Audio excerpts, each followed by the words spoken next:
زنگ میزنم میگه خوابم، جواب نمیده، میدونم بیداره، سر به سرم میذاره. از در خونشون تا 100 تا محل بالا دنبالشم بگیرم دست خانوم و حالا.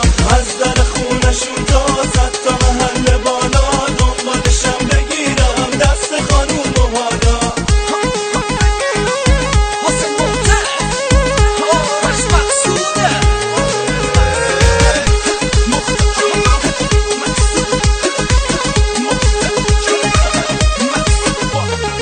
مامان ببین که حاضر شو بریم و دخترشونو برداریم، اونو به زور شوهر دادیم. دخترشونو برداریم، اونو به زور شوهر دادیم. ما خودم دوستش دارم، بوس کنم اون لپش آروم.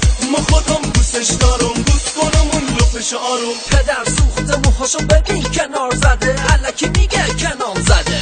اصلا انگار که نه انگار که همه ی حسودا میخوانه ما رو چش کنه. دوست دارم ما چش کنم، میشه ازش خواهش کنم وقتی پیشم قناریاشو بده پرواز. میخوام آخه ببرم اگه بشه دلشو سمت اهواز. شلونک حبیبتی، تو میخوای یه مرد خوب و غیرتی، اون منم به خاطرت به هر دری میزنم.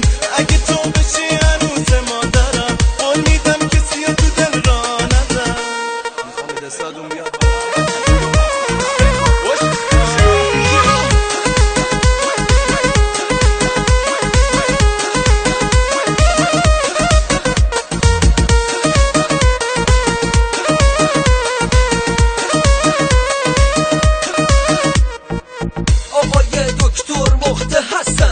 متخصص ترکای بندریه بی‌نقصم.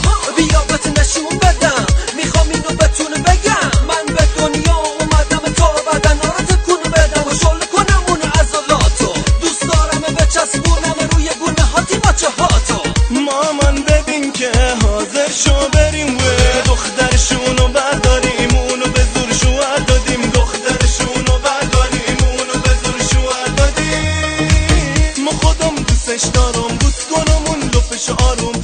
ما خودم دوستش دارم، بوس کنم اون لپش آروم.